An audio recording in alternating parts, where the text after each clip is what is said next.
Shalom saudara. Haleluya. Saya sungguh merasa ada satu roh belas kasihan Tuhan yang dilepaskan atas tempat.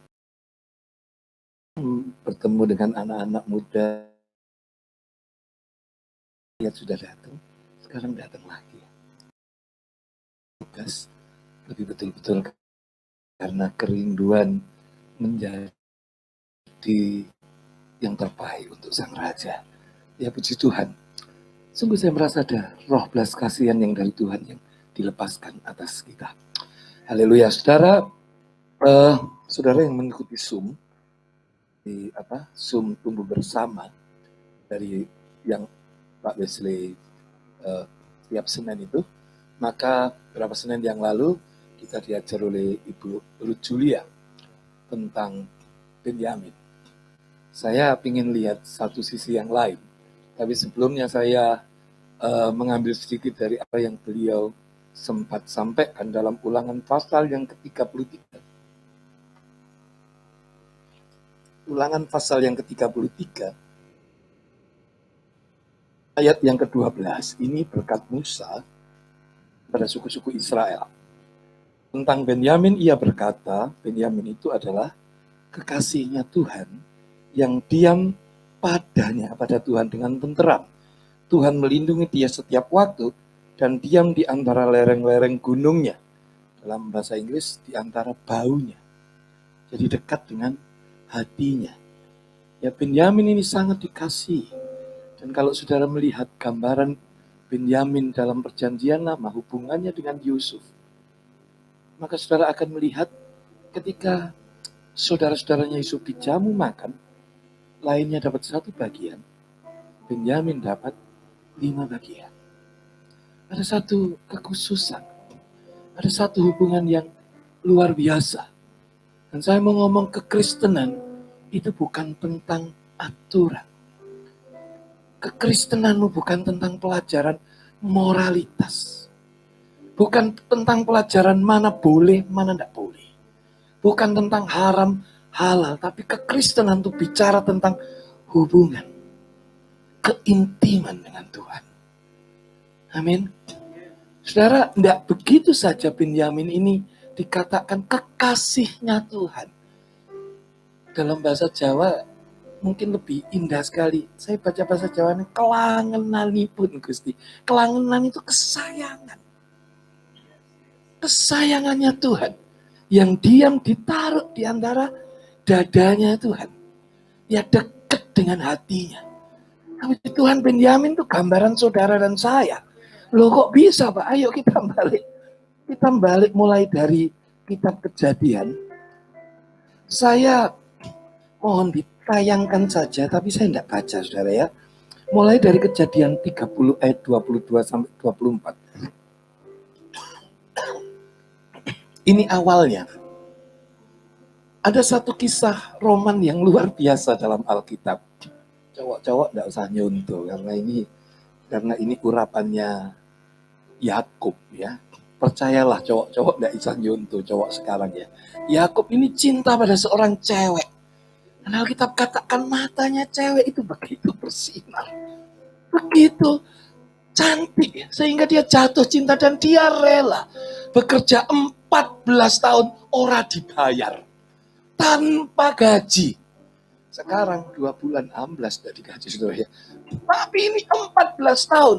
Dia rela korbankan hidupnya. Dan dia tahu tidak sia-sia. Kenapa? Karena dia dapat cewek yang dia cintai. Ini roman luar biasa. Romeo dan Juliet itu dongeng. Tapi Yakub dan Rahel ini nyata. Amin. Amin saudara. Tiap kali saya rasanya mangkel sama istri saya, saudara. Saya mengingat kisah ini. Lihat bagaimana Yakub melihat matanya Rahel. Lalu seolah-olah ada tenaga dalam. Ya lalu dia jatuh cinta dan dia rela berikan segalanya. Singkat kata, ternyata Yakub tidak hanya menikah dengan Rahel. Dia menikah dengan Lea. Ya saya tidak usah ceritakan semua ya. Lalu dikasih gundik-gundiknya Lea. Dikasih gundiknya juga Rahel. Dan lahirlah bagi Yakub anak-anak dari istrinya Lea dan juga dari gundik-gundiknya. 10 anak sudah lahir bagi Yakub Tapi tidak satu pun lahir lewat rahimnya Rahel.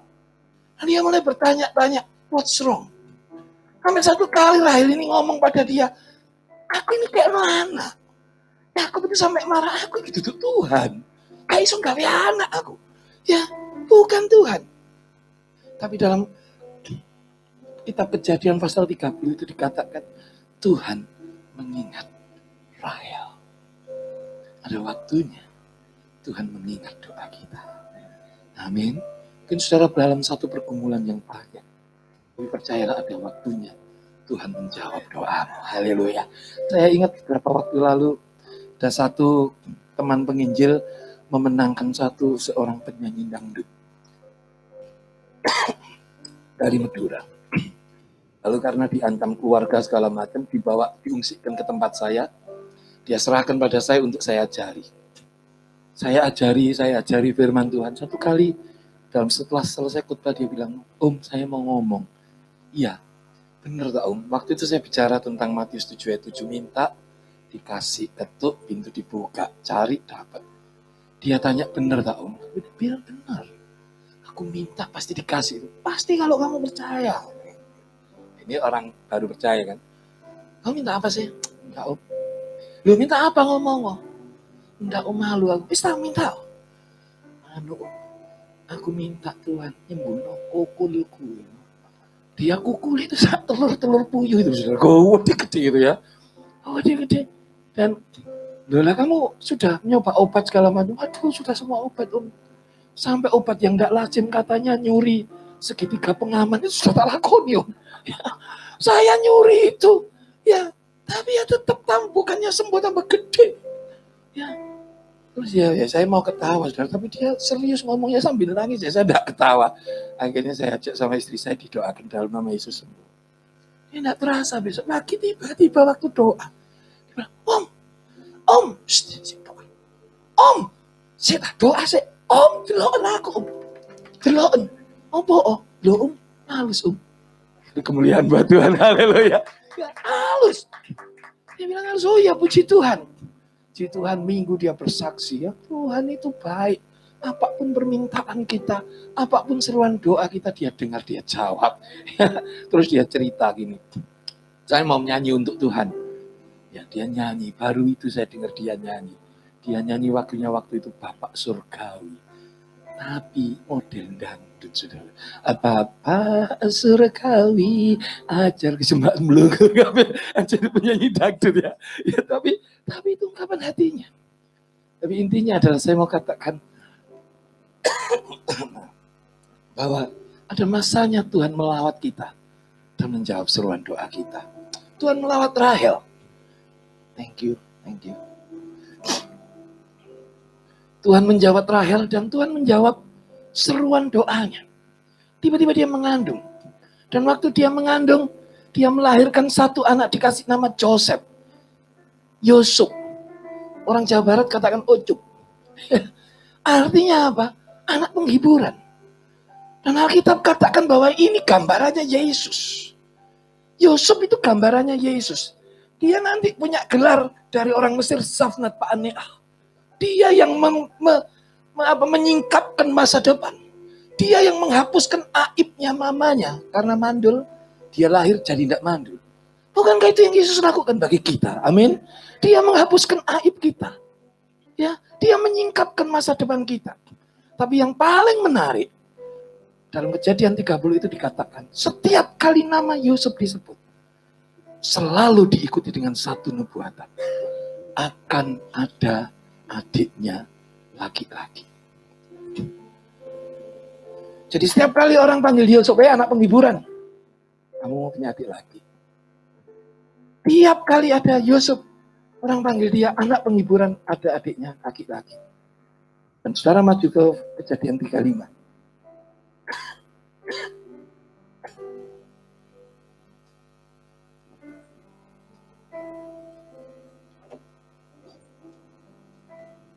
Ayat 16 sampai 18.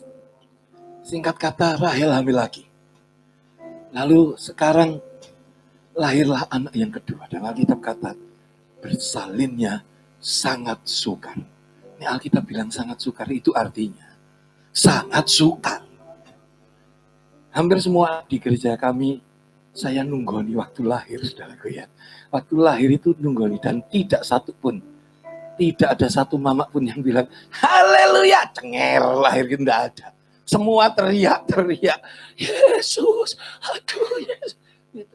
Tapi ini sangat sukar, dan nantinya Rahel mati karena melahirkan Benyamin. Waktu sudah lahir, orang-orang bilang, nubuat terjadi, tidak usah susah. Anakmu laki-laki, nubuatnya digenapi. Amin. Tapi kemudian Rahel bilang, kasih dia nama Ben-Oni, anak penderitaan, anak kesusahan. Dan ini yang saya mau katakan. Yakub lepas dari segala yang jelek. Dia adalah orang yang diberkati oleh Tuhan. Dia memandang ke depan dalam kekekalan. Dan di dalam pandangan kekekalannya itu, dia kasih nama, jangan dikasih nama Ben-Oni, tapi dikasih nama Benyamin. Coba Kristin sini. Benyamin itu artinya putra tangan kananku. Ya, misalnya aku bilang ini putri tangan kananku. Tangan mana yang tak pegang? Tangan mana? Kirinya dia. Jadi makanya tidak heran, dalam kitab Hakim-Hakim ditulis ada satu suku istimewa spesial yang kidalnya luar biasa. Tangan kirinya diurapi Tuhan luar biasa. Sampai dia bisa lempar batu tanpa meleset. Alkitab katakan sehelai rambut pun. Tidak meleset. Karena tangan kirinya diurapi luar biasa. Apa itu? Benyamin. Benyamin. Saudara, coba kita buka sama-sama Roma 8 ayat 29.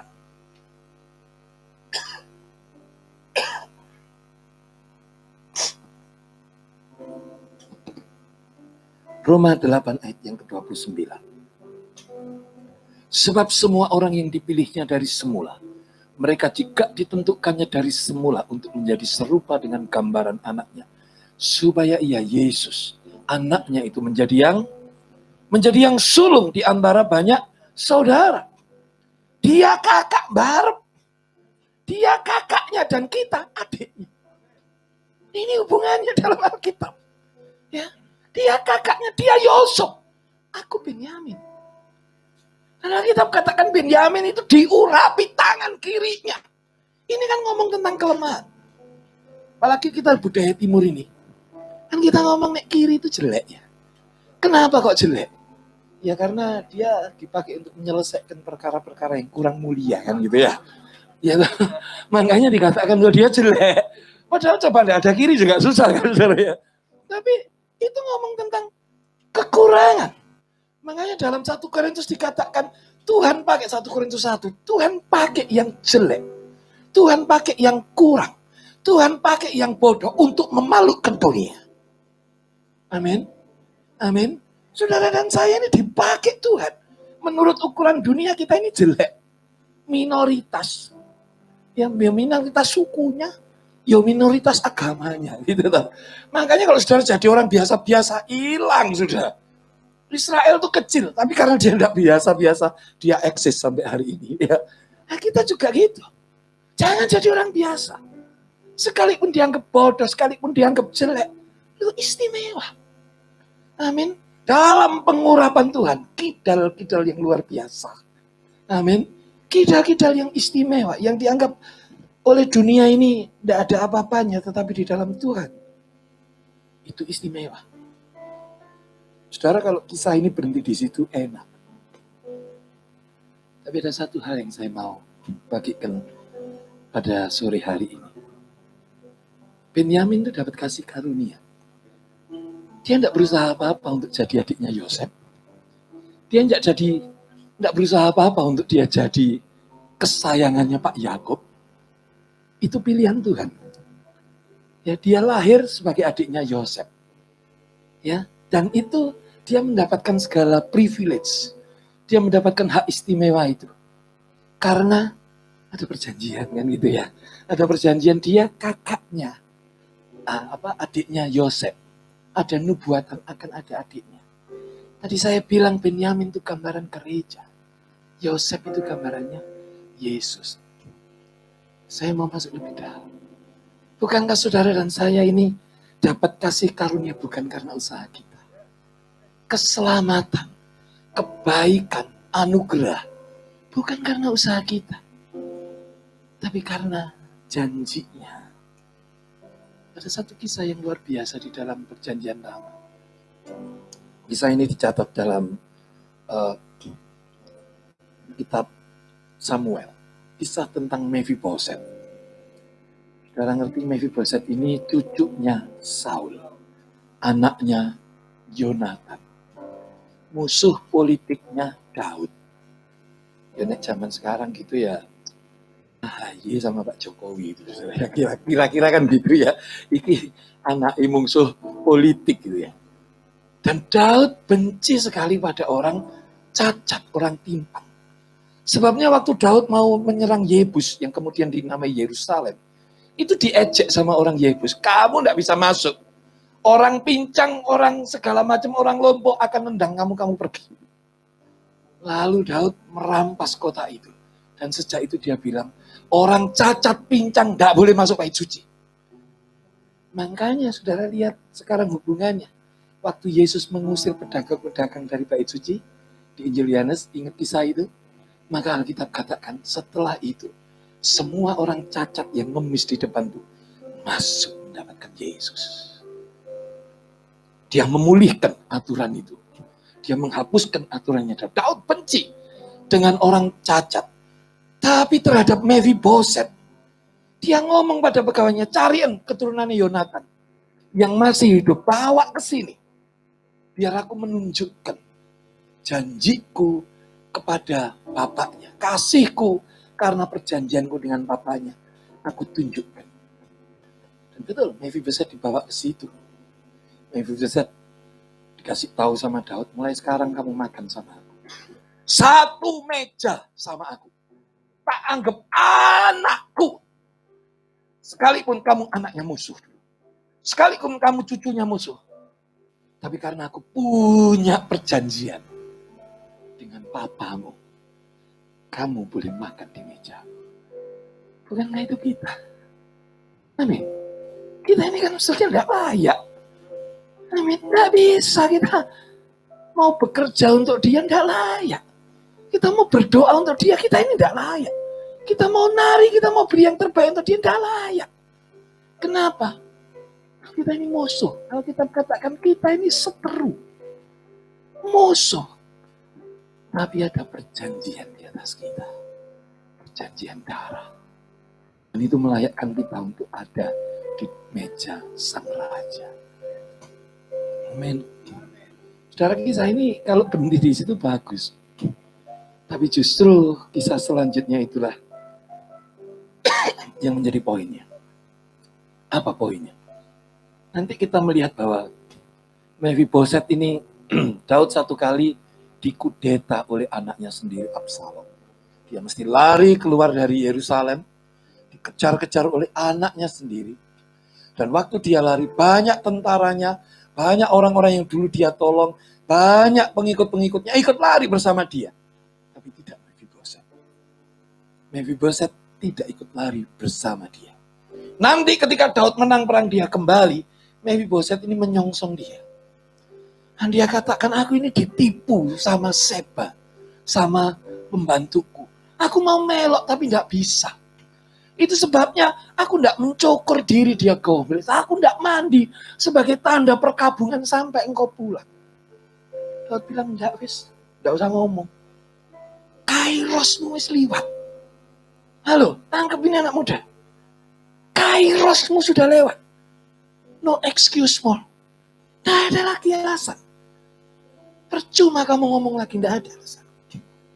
Bukankah banyak orang Kristen yang beralasan aku ini pincang Tuhan. Aku ini tidak punya. Aku ini tidak bisa. Aku ini tidak mampu. Aku ini tidak ngerti. Semua men, tidak bisa. Saudara lihat salib itu. Salib itu lambang plus. Yesus naik ke Golgota, dia pikul tanda min itu. Dan di atas Golgota, dia paku dari atas ke bawah, tanda minus itu berubah jadi plus. Kalau engkau ada di dalam Yesus, yakinkan dirimu, tidak ada minus di dalam engkau. And now, let the weak say, I am strong. And let the poor say, I am rich. Because of what the Lord has done for us. And now, let the weak say, I am strong, yes. And let the poor say, I am rich. Because of what the Lord has done for us. If thanks. Saudara, kita ini ngerti. Kalau kita sedang lemah, kita minta Tuhan beri kekuatan. Kita ini ngerti. Nek sedang tidak kuat, Tuhan beri aku kekuatan. Tapi masalahnya seringkali kita tidak cukup tahan di dalam proses itu. Karena tidak cukup punya daya tahan. Kenapa? Karena yang kau lihat itu cuma di depan sekitarmu. Banyak orang yang sudah menyerah di dalam musim pandemi. Kenapa? Karena mereka tidak lihat ke depan. Tidak punya pandangan ke depan. Tokoh-tokoh iman dalam Ibrani 11 itu mereka melayangkan matanya sampai kepada kekekalan. This world is not my home. I'm just a passing through. Ya, dia melayangkan matanya kepada kekekalan. Dan dia melihat dunia ini tidak ada apa-apanya dibandingkan dengan kekekalan. Dan itu yang membuat mereka punya endurance. Punya daya tahan. Amin. Apa yang buat anak-anak muda punya daya tahan untuk tetap ngejar Yesus? Kalau engkau mengarahkan matamu kepada kekekalan. Yang pertama. Yang kedua, kalau engkau merasakan realita kerajaan surga itu terjadi hari ini di dalam kehidupanmu. Ini dalam Matius 6. Yesus mengajarkan semua itu dicari bangsa-bangsa. Apa itu? Masa depan, pacar, kekayaan, bunga, segala macam ya. Ya, pakaian itu dicari bangsa-bangsa yang tidak mengenal Allah. Tetapi kamu, Tuhan bilang, seek the first the kingdom. Oke, cari dahulu kerajaan Allah dan kebenarannya. Hidup di dalamnya. Hiduplah hari ini dengan memandang kepada kekekalan. Tetapi tetap merasakan kerajaan surga. Jadi saya banyak bicara dengan Wesley, dengan Pak Guana. Ya kita ini profetik. Lihat ke depan. Lihat nubuatan-nubuatan. Tapi kakinya tetap di bumi. Kakinya tetap melangkah di bumi. Kenapa? Kita tidak seolah-olah sudah naik ke surga. Kita di bumi. Kita narik kerajaan surga. Turun ke atas bumi. Kita jalan dalam realita kerajaan surga. Tadi pagi sudah saya singgung, jangan jadi orang biasa. Jangan jadi orang yang natural. Saudara, destinimu ini berjalan di jalan yang supranatural. Amin. Jangan jadi orang biasa. Lihat kekekalan. Pandanglah kekekalan. Supaya apapun yang kau hadapi, kalau engkau sedang diberkati, engkau tidak mabuk. Ya, lihat. Nuh berdosa karena dia mabuk. Dan dia ngutuk anaknya. Karena dia mabuk. Keberhasilan itu bikin orang kadang-kadang mabuk. Lupa. Tapi kalau engkau tetap memandang kekekalan, Abraham diberkati luar biasa. Bahkan Alkitab katakan keturunannya tambah kaya. Semakin kaya. Dan semakin hari semakin kaya. Tapi matanya melihat kekekalan. My treasure I laid out somewhere beyond the blue. Hartaku sesungguhnya itu di sana. Bukan di dunia ini. Dia memandang pada kekekalan. Tapi sementara itu, Kerajaan itu dinyatakan dalam kehidupannya. Dominasinya tetap nyata. Dia raja, dia juga imam yang menyembah. Dia pejuang, dia mendapat kasih karunia. Tapi dia tidak sia-siakan kasih karunia. Mephiboset menyia-nyiakan kasih karunia dengan banyak alasan. Timpang, lumpuh, tidak mampu. Alasan klasik banyak jemaat di sana, di sini tidak ada semua baik. Haleluya. Kalau di sana orang bilang, Tuhan berkati aku supaya aku bisa memberi untuk gereja. Tuhan kasih aku pekerjaan yang baik supaya aku bisa ikut ibu gembala doa keliling. Tuhan kasih aku pacar supaya aku bisa melok pelayanan, ada yang nganter sana sini. Kalau saya ada jemaat minta doa gitu, saya bilang, oh ramoh. Kenapa? Karena ketika engkau dijawab Tuhan, saya yakin 100%, tidak pakai 90 lagi. Justru hal itu akan menjauhkan engkau dari Tuhan. Kenapa? Mabuk. Ya, kemabukan itu mematikan. Kenapa? Karena dia cuma berkutat senang. Tadi pagi kita ngomong tentang comfort zone, bukan? Comfort zone itu ngomong tentang selfish. Tidak ada kita yang hidup untuk diri kita sendiri, tidak. Kalau saudara pintar, saudara memberkati sekitarmu. Sebaliknya kalau engkau, maaf kata, saya pakai istilah yang kasar. Kalau engkau goblok, engkau merugikan sekitarmu. Makanya Tuhan bilang, identitasmu itu garam dan terang dunia. Berilah rasa, berilah terang untuk sekelilingmu. Amin. Jangan pernah kehilangan rasa. Selalu jadilah berkat untuk sekelilingmu. Jangan sia-siakan kasih karunia. Saudara, fokus ini perlu kau memandang pada Tuhan. Memandang kekekalan. Itu menyelamatkan kau dari banyak hal. Yang pertama tadi, kemabukan itu membuat engkau tidak fokus pada kekekalan. Yang kedua justru ketakutan. Saya ingat satu kali, saya ini baru diberkati Tuhan, punya mobil baru. Saya pelayanan di Cito, saya parkir di depan di parkiran depan itu. Sudah selesai pelayanan, saya keluar. Sengaja karena mobil baru, ya belum pernah punya mobil yang bagus gitu. Dari jauh itu remote-nya alarm itu tak punya. Tindin gitu seneng saudara saya. Dengan suara volume yang paling keras, tindin gitu seneng. Begitu saya lihat sampai dekat, tak lihat mobil di sebelah kiri. Dari depan sampai belakang itu peyok. Rusak berat, parah sekali. Saya ini ngejar. Rasa menaduhnya tutup furi. Gitu ya. Aduh mau belajar gitu. Karena asuransi nih bisa nih. Aduh mobil baru ini. Dari depan sampai belakang ngejar. Saya sudah marah, sudah mulai marah, lupa tadi habis pelayanan, saudara ya. Lupa.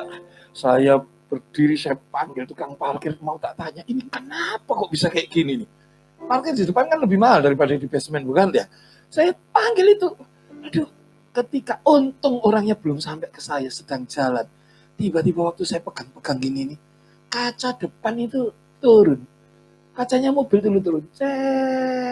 Terus ada orang tanya, Mas, lapo nemui motorku jadi. Puji Tuhan duduk mobilku, saudara. Mobilnya orang lain ya. Oh, puji Tuhan. Haleluya. Oh, gak apa-apa. Tukang parkirnya ke situ tak kasih 20.000. Loh, kok ada Pak? Wis kau seneng aku duduk motorku sing rusak gitu. Ya kenapa ya? Karena aku enggak fokus saja. Ya, coba saya fokus kan, saya tahu enggak perlu panik, enggak perlu segala macam. Nah, kenapa kita ini sering panik dengan hidup ini? Ya cuma karena kita fokusnya saat ini. Bukan kepada kekekalan. Saya tidak pernah lupa. Ya bagaimana satu kali saya ini naik motor. Belum punya mobil waktu itu, Christine belum ada. Saya naik motor Tiger 200 cc. Diisi pertamax. Ini dulu loh ya, wis bertobat. Jangan ditiru ya. Waduh, bisa kenceng 145. Waduh, Sudah tidak berani noleh kepala ketinggalan di belakang. Ya. Waduh, kenceng kalau sedang nyalip motor-motor lain itu suwen. Ya satu kali lewat motor lain, tiap kali nyalip tak beler. Ring. Suwen sampai mau tuh ngagung sana. Tiba-tiba ini bener. Tiba-tiba saya sedang seneng-senengnya gitu itu. Saya ini dengar suara. Nah, nyembah. Tuhan asik gitu. Wow, nyembah. Tuhan asik. Nyembah sik Tuhan. Nyembah tambah lama tambah kuat suara. Nyembah. Istri saya kan sudah merangkul diem gini aja ya sudah ya. Lalu saya bilang, "Mah, suruh nyembah." Ayo nyembah, seneng deh saudara kan jadi pelatih. Ya lalu gasnya tak lepasin, kita mulai nyembah. Haleluya. Apa yang terjadi? Itu motor yang tadi saya salib, ganti sekarang dahului saya tuh. Ganti semua dahului saya, dan begitu di samping saya ganti weng gitu. Saya diem aja, pura-pura enggak tahu saya nyembah gitu. Nah, ada satu motor yang dari tadi ngejar-ngejar saya enggak bisa. Persis di samping saya dia weng. Dia lihat saya dan kemudian dia terus. Itu di depan ada bakul bakso. Itu nyebrang. Dia kenceng bakul bakso nyebrang itu lurus. Keluar, ini kejadiannya malam. Keluar, saya lihat ada tirai putih. Wow, kuah bakso. Ya. Itu jatuh terlosor gitu ya. Orangnya jatuh. Saya pikir, aduh Tuhan, jangan mati Tuhan.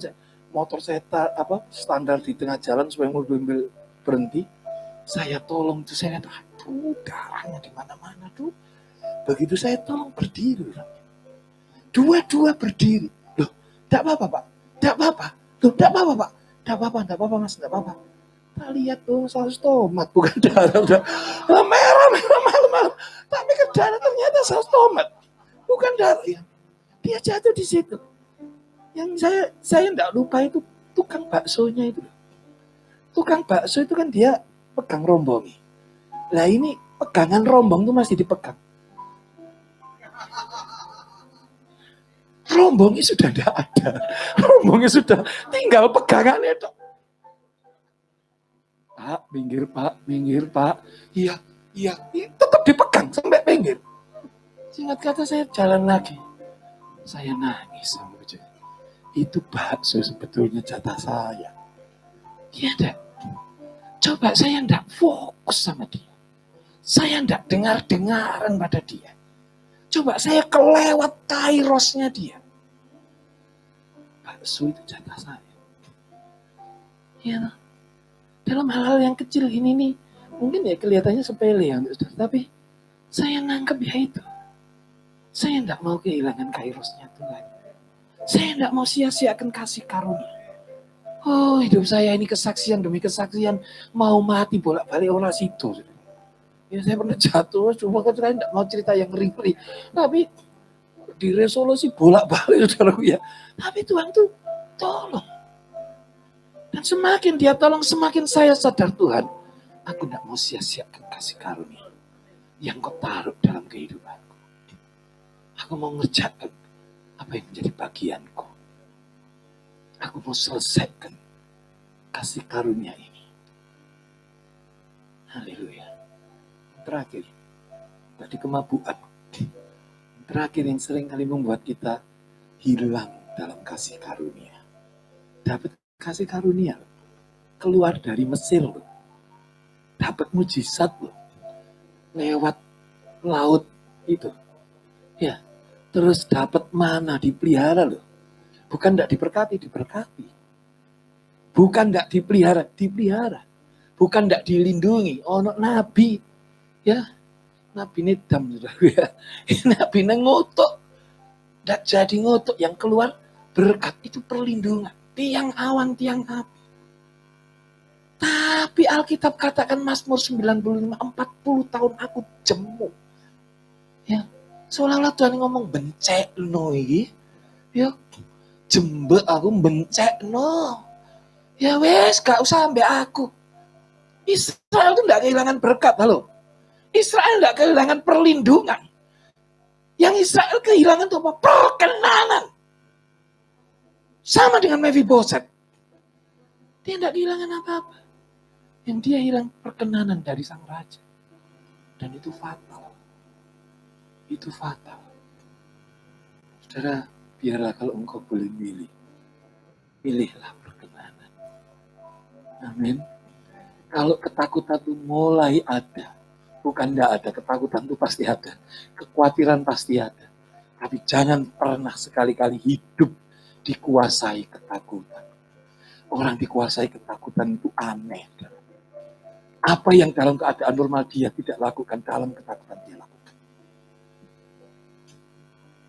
Istri saya itu wanita yang mencintai saya nomor 1, nomor 2. Ya. Saudara tanya dia, apakah kamu mencintai suamimu?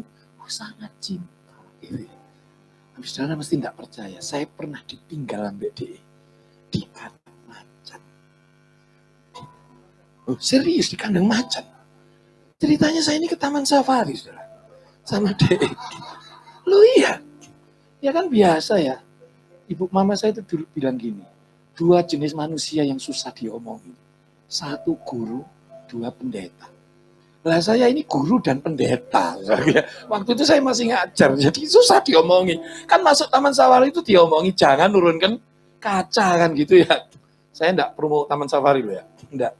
Lalu tahap pertama ada apa? Jerapah segala macam dikasih wortel, lalu seneng. Terus itu mulai masuk ke serem-serem, masuk kandang beruang, kaca mulai ditutup. Tapi kan tidak boleh berhenti. Saya berhenti seneng. Beruang yang dekat dibutuh seneng. Masuk ke kandang berikutnya, kandang macan. Macan loreng itu. Gawat deh. Ada satu yang kemudian saya nanti tahu namanya Jack. Semoga tidak ada yang punya nama Jack di sini ya. Namanya Jack. Waktu Jack ini bangun dari bawah dan mulai jalan ke atas, saya kan berhenti. Ya itu jemaat bilang, Om, iku lho, ratu nih macan, rajanya macan, kuat deh. Dia jalan, duk, persis, tidak nyimpang kanan, tidak nyimpang kiri, terus persis ke mobil saya. Sampai di pinggirnya mobil itu, hidungnya itu loh di pinggir kaca, saya naik zebra. Naik mobil zebra. Dan dia tempelkan hidungnya itu di kaca, dul gitu. Wah, reaksinya luar biasa. Di dalam ada yang bahasa lidah. Ada yang Yesus. Wah, semua orang haleluya Tuhan tolong. Tapi ini macan dia dengar gitu seneng. Dia dodok saudara ya. Dia berlutut, ban belakang sebelah kanan itu digigit sama dia. Koyong gigit kerupuk itu. Ces. Tak. Langsung merek ya. Jadi ya. Begitu ban ini sudah cespleknya nih, semua bahasa roh lenyap. Semua Yesus berhenti. Ya, Kristen saya kecil tak pangku ya. Nah, lalu macan ini jalan ke depan. Dia ke depan, saya angkat Kristen, saya panggil, Ma, ini anakmu. Istri saya diam. Ma, ini anakmu. Semua diam. Mana? Ini anakmu. Iya. Baru dia. Begitu saya sudah pegang setir, ini macan gigit ban saya depan kanan. Just bluk. Iso kayak ngeletak kerupuk gitu. Just gitu. Sampai sekarang tak simpen itu. Sebagai kenang-kenangan di kermus macan. Saudara kan tidak pernah tahu. Nah, kemudian saya dapat hikmat Tuhan. Tutor itu apa namanya? Klakson itu tak nyalakan. Din gitu. Macannya kaget agak minggir.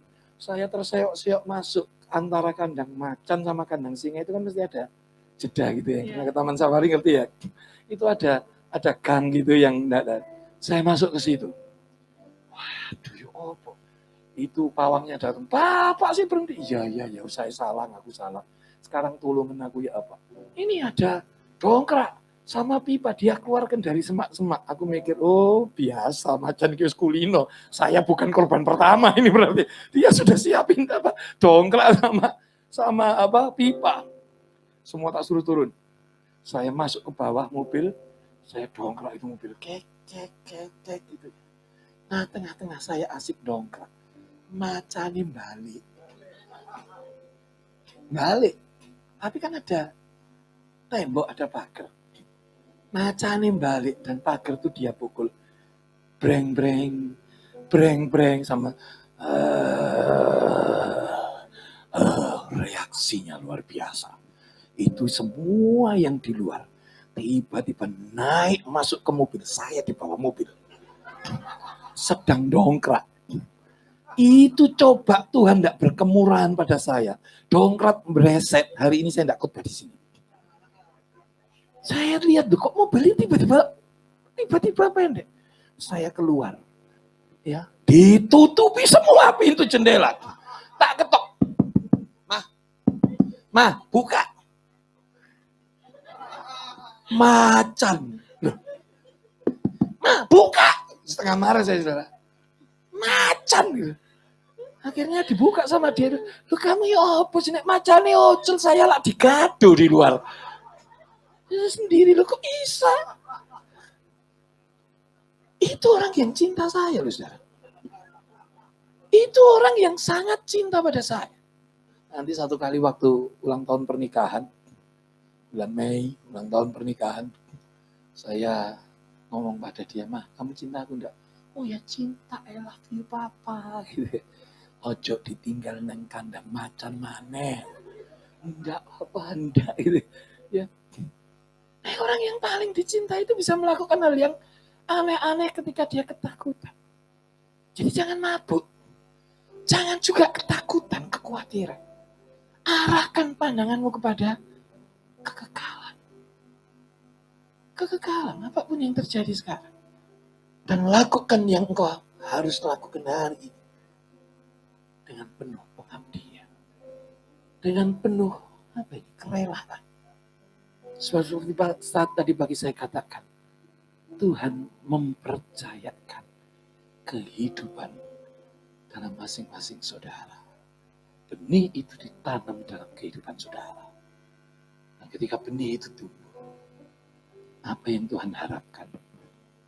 Buahnya. Saya sangat tertarik ketika membaca dalam kitab Injil. Yesus jalan ketemu pohon ara. Dan Alkitab jelas menulis waktu itu bukan musim buah ara. Apa Yesus tidak tahu? Oh, dia tahu, dia 30 tahun umurnya. Itu sudah 33 tahun karena dia sudah mau disalibkan. Ya, dia 33 tahun hidup di situ, dia tahu kalau itu bukan musim. Tapi dia cari pohon itu, buahnya, dan dia bilang, "Kamu selama-lamanya tidak usah berbuah lagi." Mati. Kering. Saya mencoba ngerti iki ya apa ya? Dan saudara dan saya baca itu sing salah sopo. Walaupun bukan musimnya kok. Ya, saudara hari ini cari durian, saya ada. Ya tuh, tapi 4 bulan lagi saudara ke Wonosalam cari durian, bukan musimnya. Out of season. Nggak ada. Ya tuh. Tapi itu kenyataan dunia. Sedangkan saudara mesti ingat Yesus berjalan di dalam kenyataan kerajaan sorga. Dan di dalam kerajaan surga, tidak ada pohon tidak berbuah. Amin. Amin. Pegang ini anak-anak muda yang sementara ini kau melayani dengan tekun. Di dalam kerajaan surga, tidak ada pohon yang tidak berbuah. Engkau dituntut untuk terus menerus berbuah. Tidak peduli orang lain sedang tidak berbuah. Tidak peduli sekitarku sedang mandul. Aku mau tetap berubah. Aku mau tetap berbuah. Destiniku memberi rasa. Destiniku merubah keadaan. Bukan panggilanku untuk larut dalam keadaan. Panggilanku untuk mengubah keadaan. Saya berdoa. Kiranya saudara memenuhi panggilanmu. Dan Tuhan mendapati engkau adalah perkenanan di hadapan Tuhan. Bukan hanya anak kesayangan. Tapi sungguh menjadi anak perkenanan. Ketika engkau bayi, engkau tidak perlu lakukan apapun untuk menyenangkan orang tua. Tapi ketika engkau tumbuh dewasa, orang tuamu ingin engkau jadi anak perkenanan. Nah, saya satu, ya, perempuan, cuma satu. Waktu dia bayi, dia tidak perlu lakukan apa-apa. Saya pulang dari kebun, saya pulang dari pelayanan, dia cukup ketawa. Gitu. Waduh, sudah hilang semua capek ini sudah enak. Tapi kalau sekarang wis gede, bapak datang, guyu, ambil bapak minum apa-apa kan gitu. Sekarang jadi anak perkenanan, kemana-mana dia setir saya. Ya, saya tidak pernah setir sendiri. Ya. Saya mulai mengajar anak-anak muda untuk masuk jadi pasukan-pasukan Kristus seperti anak-anak tempat ini. Dia mulai belajar untuk ikut jejaknya pendoa. Itu membuat saya senang. Kenapa? Itu perkenanan. Kiranya saudara memenuhi panggilanmu untuk jadi perkenanan Tuhan. Bukan cuma jadi kesayangan Tuhan. Jangan bangga cuma jadi kesayangan Tuhan. Benyamin itu disayangi. Tapi dia gak masuk perkenanan. Gak masuk perkenanan. Kiranya kita tidak hanya disayangi, tapi juga masuk perkenanan Tuhan. When the music fades, all is stripped away, and I simply come. Longing just to bring something that's the word that will bless your heart. I'll give you more than a song, for a song in itself is not what you have required. You search much deeper.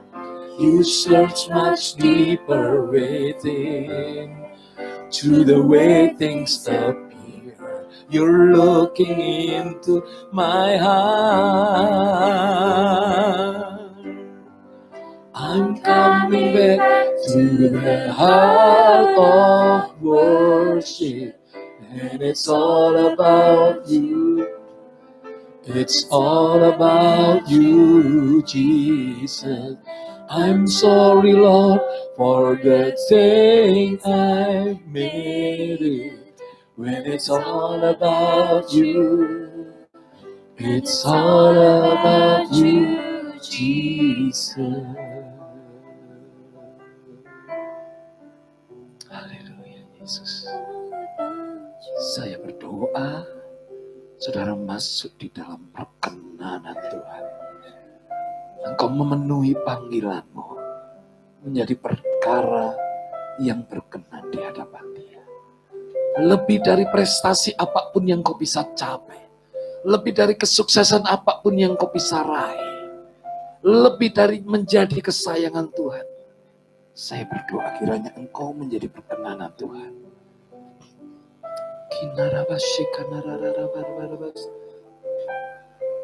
Amin, haleluya, Yesus. When the music fades, when the music fades, all is stripped away, and I simply come. Aku rindu Tuhan, longing just to bring something that's of worth that will bless your heart. Amen, hallelujah. I'm giving you more than a song, for a song in itself is not what you have required. You search much deeper within. You search much deeper within. Through the way things appear, you looking into my eyes. Saudara, saya bersyukur, tidak kebetulan saya bisa mengenal hambanya, Pastor Wesley, di tempat ini. Dan mendapati saya ada di dalam satu DNA yang sama. Bukan cuma doa. Sebab doa itu bicara tentang engkau kepada Tuhan. Tapi engkau punya DNA menyembah. Menyembah itu berbicara engkau yang dinikmati oleh Tuhan. Kiranya Tuhan mendapati perkenanan itu di dalam hatimu. I'm coming back to the heart of worship when it's all about you. It's all about you, Jesus. I'm sorry, Lord, for the things I've made. When it's all about you, it's all about you.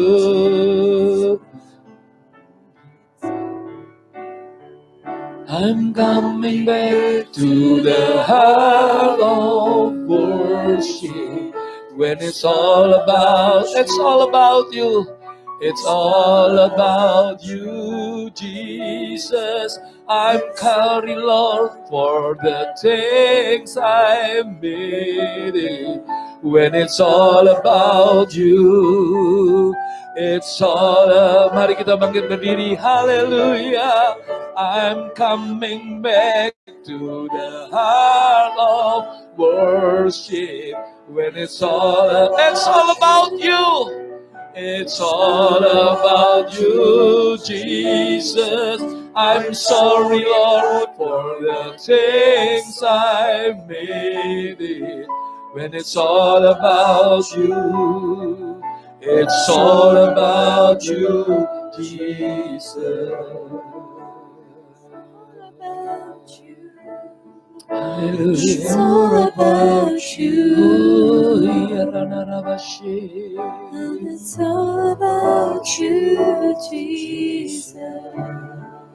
When the music fades, ketika segalanya berlalu, saudara. Ketika engkau mengarahkan matamu kepada kekekalan, segalanya tidak berarti kecuali Tuhan. Dan engkau akan mencari sesuatu yang bisa engkau persembahkan, yang menjadi perkenanannya Dia. Oh, I'll bring you more than a song, for a song in itself, it's not what you have reached. Saya ajak saudara engkau mempersembahkan hidupmu. You search much deeper way. Persembahkan hidupmu di mezbahnya sekarang. Tuhan, ini kami. Kami tidak mau membuat sia-sia segala kasih karunia itu. I'm coming back to the heart of worship when it's all about you. It's all about you, Jesus. I'm sorry, Lord, for the things I've made it. When it's all about you, it's all about you. I'm coming back to the heart of worship when it's all about you.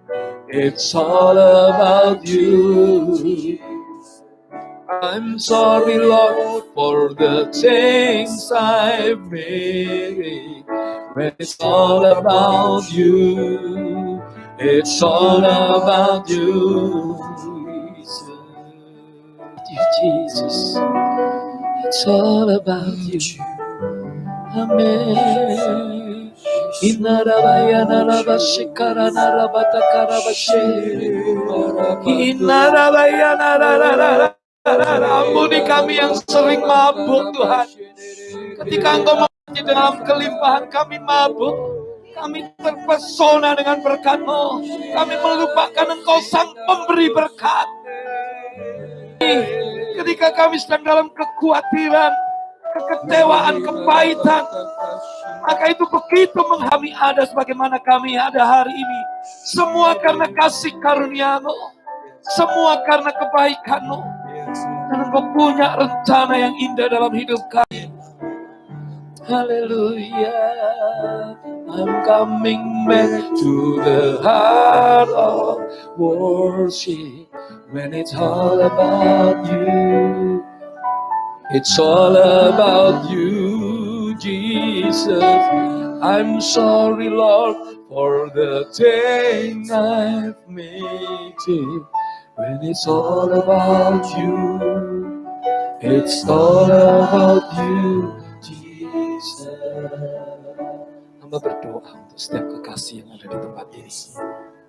Tuhan, Kau melihat ketulusan kerinduan hati mereka. Bukankah mereka mengejar perkenanan-Mu? Lihat hati anak-anak muda ini, Tuhan.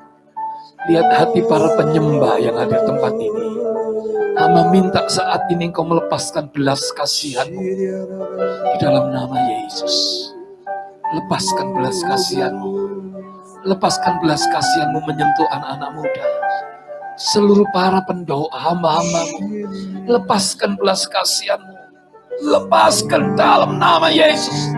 Lepaskan Tuhan.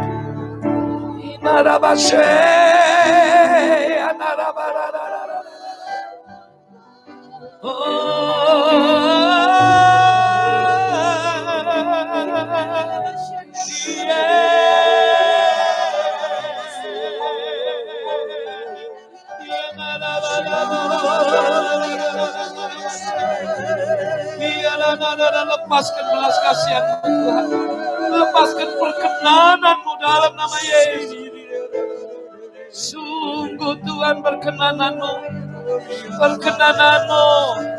yang kami perlu. Haleluya, haleluya.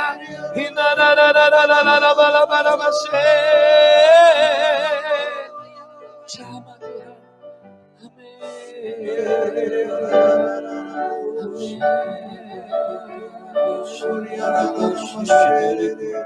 Haleluya, haleluya, haleluya.